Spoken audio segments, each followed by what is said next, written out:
Hi, this is RJ Yakub and 88.4 FM punctual pulse में आप सभी का स्वागत है। आज मेरे साथ एक कमाल की पर्सनैलिटी मौजूद है जो कि सोशल मीडिया के थ्रू आपने इनकी रील्स देखी होंगी, इनकी वीडियोस देखी होंगी। तो let me introduce Niharika ma'am. कैसे हैं आप? नमस्कार, मैं ठीक हूँ बिल्कुल। एफएम पंचुअल पल्स में आपका स्वागत करता हूँ, पहली चीज़। और दूसरी, कैसा लग रहा है हमारे स्टूडियो में आकर? सबसे पहली बात तो मुझे ये वाले स्टूडियो में आके सबसे ज़्यादा खुशी इसलिए हो रही है बिकॉज मुझे पता चला है कि ये कुमाऊं रीजन का सबसे पहला रेडियो स्टेशन है। जी। So I think because of that fact I am very happy today. So बाकी I am really looking forward to discuss about the community, मेरी यात्रा के बारे में। Sure sure sure. यात्रा से पहले मैं आपसे पूछना चाहूँगा कि आपकी जर्नी कैसी रही। मतलब जब आप सोशल मीडिया पे आए और आपने सोशल मीडिया के जो पेजेस हैं आपके, वहाँ मैंने देखा कि आप जो बॉर्डर एरियाज़ हैं उनको कवर करते हैं। तो ये जर्नी कहाँ से शुरू हुई और कब शुरू हुई? बॉर्डर्स से मेरा नाता हमेशा से नहीं था। मैंने पहले आर्किटेक्चर पढ़ा, मेरी ओके। जब पढ़ाई पूरी हो गई, कॉलेज पूरा हो गया, उसके बाद मैं रैंडम ट्रैवल करना शुरू करा मैंने। तो रैंडम ट्रैवल करते करते रियलाइज़ हुआ कि यार इसको थोड़ी सी डायरेक्शन दे देते हैं और तभी अच्छी तरह ग्रो कर पाऊंगे बिकॉज टूरिज्म का सेक्टर ऑलरेडी बहुत क्राउडेड है।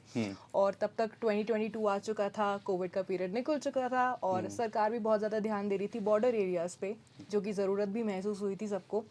तो तभी मैंने सोचा कि बॉर्डर टूरिज्म के अराउंड कुछ करते हैं। और अननोइंगली मैं अपने कॉलेज के टाइम भी बॉर्डर एरियाज घूम ही रही थी, कुछ ना कुछ प्रोजेक्ट कर रही थी क्या गाँव में। बात है। तब रियलाइज़ नहीं हुआ कि ओ तुम बॉर्डर पे जा रही हो और तुम्हें रियलाइज़ नहीं हो रहा। एंड ऑल्सो बिकॉज मेरे जो फोर फादर्स वगैरह हैं वो सब अनडिवाइडेड इंडिया से आए थे। तो ओके। एक वो कनेक्शन भी है, रेफ्यूजी कनेक्शन भी है। तो दैट्स हाउ आई थिंक कहीं ना कहीं वो आपके दिमाग में इनग्रेन्ड हो जाता है बचपन से ही। So I think that's how I devise this project called what's at the border, जहाँ पे मैं इंडिया के सारे border areas, first villages, unheard communities, unknown festivals, ये सब कवर करती हूँ। और हमारी ऑफ कोर्स आर्मी की स्टोरीज भी। ओके, तो आपने आर्मी की बात करी। आपने भी जो यात्रा करी, आदि कैलाश की, ओम पर्वत की, काला पानी की, इस पूरी यात्रा को अगर आपको समराइज करना हो तो कैसे करेंगे? एक एक जगह के बारे में प्लीज़ मुझे बताइए। ये यात्रा ना हमेशा बहुत स्पेशल होती है और ऐसा नहीं है कि मैं ये पहली बार करी है मैंने तो मुझे ज़्यादा स्पेशल फील हो रहा है। मेरे को महादेव ने चौथी बार मौका दिया उनके दर्शन के क्या यहाँ पे बात है। स्पेशली, और वो एनर्जी फील करने के। तो मैं यहाँ पे फोर्थ टाइम आ रही हूँ ये यात्रा करने के लिए। ओके। एंड जब पहले आई थी तब रोड्स उतनी अच्छी नहीं थी, बननी शुरू हुई थी। और अब आ रही हूँ तो मैं देख रही हूँ कि oh my God, roads are like butter. क्या मतलब बात है। इतनी प्यारी रोड्स बन गई हैं और जब रोड्स अच्छी होती हैं, आपकी यात्रा अच्छी हो जाती है, तो दर्शन करने का मज़ा भी दुगना हो जाता है। एंड मैंने देखा कि टूरिस्ट भी काफ़ी आया हुआ था इस बार। एंड शुरू से शुरुआत करूँगी तो मेरी जर्नी एक्चुअली शुरू हुई थी इस बार बरेली से। बरेली से मैं क्रॉस कर कर आई उत्तराखंड में और धारचूला में मैं रुकी। ओके। धारचूला हमारा बॉर्डर टाउन है, वहाँ से हमारा नेपाल से बॉर्डर टच होता है। तो धारचूला में रंग कम्युनिटी रहती है। तो रंग लोगों के साथ, जिसको रंग प्रदेश भी बोला जाता है जगह को, उनके साथ मेरा बहुत अच्छा इंटरेक्शन हुआ। मैंने देखा वहाँ पे उनका म्यूजियम खुल गया है, बहुत प्यारा संग्रहालय वहाँ पे खोला है उन लोगों ने, और अपनी जो संस्कृति है उसको रखने की कोशिश करी है वहाँ पे। साथ ही में मुझे पता चला कि वहाँ पे आर्मी ने भी उनको एक कम्युनिटी हॉल ओपन करके दिया है। So I think that's very good, क्योंकि उनको ऐसे बढ़ावा मिलेगा अपनी संस्कृति को दिखाने का टूरिस्ट के लिए। End of course you can cross the border and enter Nepal for like a day. तो वहाँ से आप थोड़ी बहुत शॉपिंग कर सकते हो, कैफ़े वगैरह देख सकते हो। वापस आओगे आप तो उसके बाद मेरी जर्नी शुरू हुई टूवर्ड्स गूंजी, जो आपका मेन आदि कैलाश का बेसिकली एरिया होता है। और मैंने सबसे पहले दर्शन करे ओम पर्वत के, ओके। जो नाभि रंग से आगे जाके क्या आता है। बात है।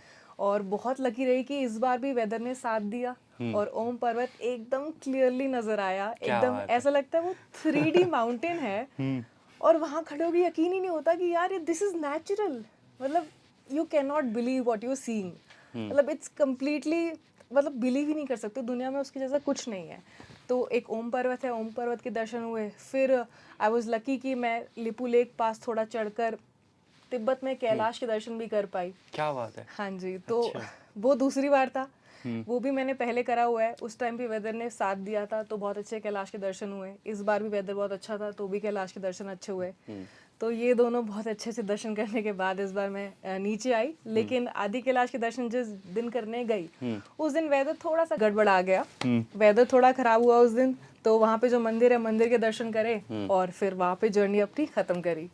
तो इस तरह से ऐसी पूरी जर्नी रही। इस बीच भी मुझे पता चला कि कई सारे पॉइंट्स पे बहुत सारी नई नई चीज़ें खुल गई हैं। जैसे लोकल लोगों ने एफर्ट्स डाल के कुछ कैफ़ेज़ खोले हैं, कुछ लेडीज़ कैफ़े चला रही थी। आर्मी ने लोकल लोगों के साथ मिलके एक संग्रहालय ओपन करा है गूंजी में जी। जहाँ पे अच्छा, उनके गुंजी में? Exactly okay. तो रंग कम्युनिटी ने अपने सारे आर्टिफैक्ट्स वहाँ पे उस संग्रहालय में रखे हैं। छोटी सी बिल्डिंग है बट आप समझ सकते हो कि उनकी संस्कृति कैसी रहती है। तो वो आप देख सकते हैं। साथ ही में एक जगह पे आप कहीं रुकेंगे होम स्टे में बुद्धि विलेज के पास, तो वहाँ पे आर्मी ने लोकल्स को पॉली हाउस खोल के दिया है। अच्छा, पॉली हाउस। विच मीन्स कि विंटर्स में भी वो अपने वेजिटेबल्स उगा सकते हैं। इतने हाई ऑल्टीट्यूड पे भी हरी सब्जियां वो लोग उगा सकते हैं। सो ये सारी नई नई चीज़ें देख के मुझे बहुत अच्छा लगा। एक और नई चीज़ के बारे में मुझे पता चला कि वहाँ पे हफ्ते में 3 बार लाइट एंड साउंड शो होता है। ओके। हाँ जी, तो वो माउंटेन पे प्रोजेक्ट करके पूरा उस एरिया की, व्यास वैली की पूरी कहानी आपको बताते हैं। एंड वो टूरिस्ट के लिए ओपन है।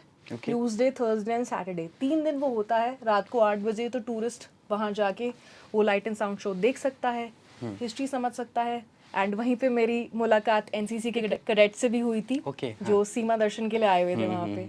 So that was very enriching. दर्शकों की जानकारी के लिए बता दूं, जो सीमा दर्शन की जो आप बात करी आपने, पंचकुल जो हमारा रेडियो स्टेशन है एसएसजे यूनिवर्सिटी ने कोलैब करके, तो उसी से रिलेटेड ये पूरी जर्नी थी। आपने बात करी कि वहाँ की जो रंग कम्युनिटी है, वहाँ के जो लोग हैं वो बहुत प्यारे हैं, है ना। मैं लास्ट टाइम मैं भी विजिट करने गया तो मतलब अमेजिंग एक्सपीरियंस था मेरा भी। आर्मी के साथ अभी जब आप गए तो कैसा एक्सपीरियंस था, और आर्मी से कितना सपोर्ट मिला, ना सिर्फ बॉर्डर एरियाज़ में बल्कि आपकी पूरी जर्नी में? हमारे सरहद के इलाके आर्मी की प्रेजेंस के बिना कुछ भी नहीं है। क्या बात है। सिविलियंस और आर्मी का जो कोऑर्डिनेशन आपको बॉर्डर एरियाज में देखने को मिलता है, आई थिंक वो आपको कहीं और देखने को नहीं मिलेगा।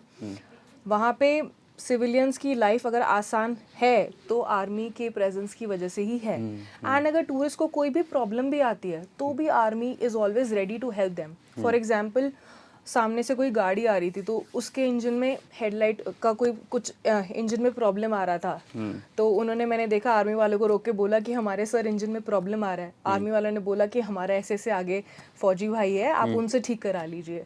वरना वो टूरिस्ट तो वहीं पे फंस जाता है रात के लिए। सो कोई भी प्रॉब्लम होती है, इनफैक्ट मेडिकली भी कोई प्रॉब्लम होती है, लोग आदि के इलाज के लिए जाते हैं, वहाँ पे बहुत प्रॉब्लम फेस करते हैं मेडिकली, तो उधर भी आर्मी का एक मेडिकल कैंप है, वहाँ पे भी सारी फैसिलिटीज़ हैं। सो आई थिंक ये सब मैंने ऑब्जर्व करा। एंड जब मैं सुकून से इस बार यात्रा करने गई थी, अदरवाइज मैं एज अ टूरिस्ट आती हूँ हमेशा, इस बार भी एज अ टूरिस्ट ही गई थी, बट इस बार काफ़ी कुछ ऑब्जर्व कर रही थी बिकॉज काफ़ी कुछ नया ऑब्जर्व करने को था। तो मैंने ये सब चीज़ें देखी। ओके।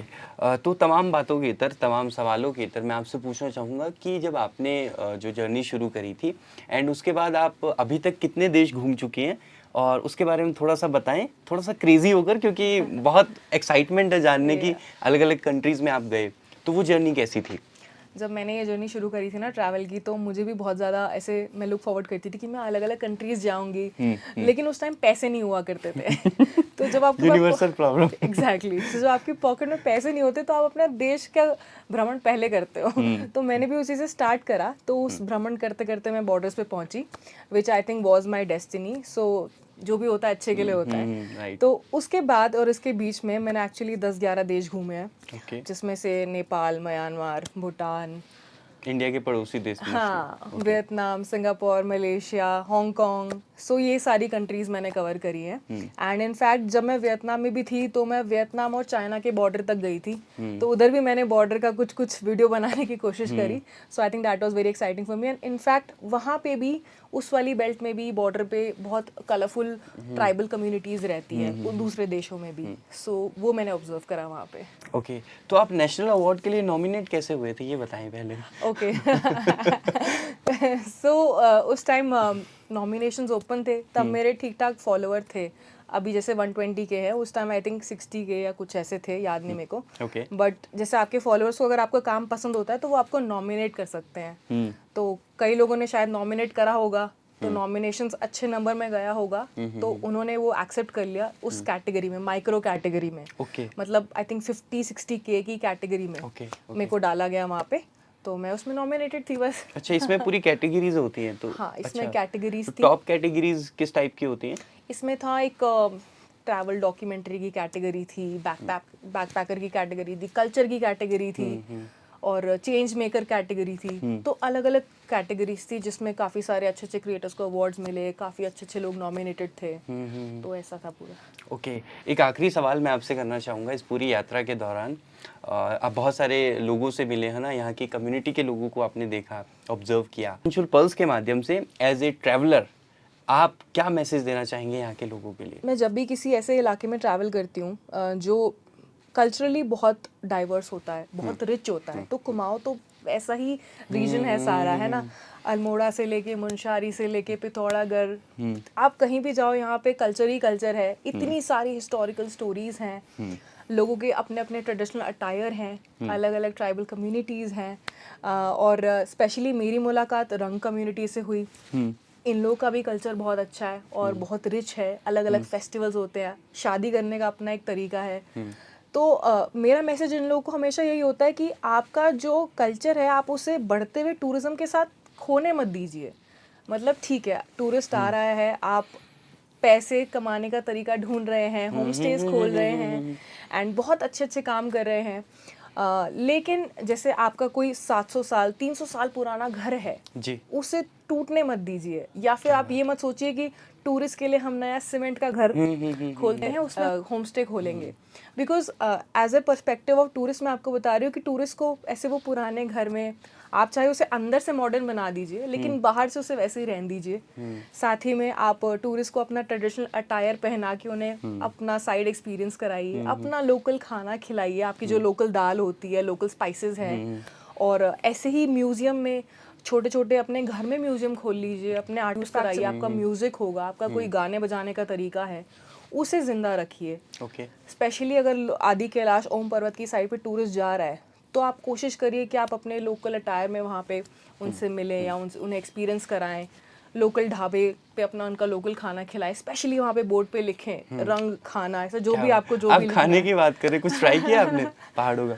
मैं वही तो बोल रही हूँ, मुझे मिला ही नहीं ना ऐसा लोकल कुछ। तो लोगों को प्रयास करना चाहिए ये सब एक जगह पे एक्सपीरियंस देने का।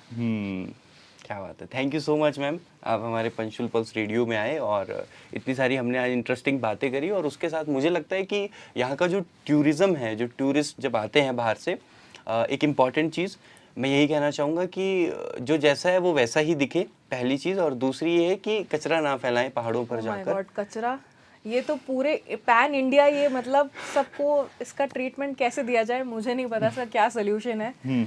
लेकिन मैंने अच्छे अच्छे पढ़े लिखे लोगों को बाहर कचरा फैलाते हुए देखा है। आप मानेंगे नहीं, हम लिपू लेक के ऊपर चढ़ाई कर रहे थे कैलाश के दर्शन करने के लिए। अच्छा। वहां पे भी लोगों ने प्लास्टिक की बोतल फेंकी हुई थी, महादेव को मतलब जैसे चढ़ा दियो। अरे भाई, अपनी बोतल लेके जाएं, आप साथ इतने पावन जगह पे आ रहे हैं और आपको कुछ तो सेंस होना चाहिए। बस ऐसी है कहानी, लेकिन होप आने वाले समय में चीज़ें चेंज होगी, बदलेंगी। Thank you ma'am, thank you so much.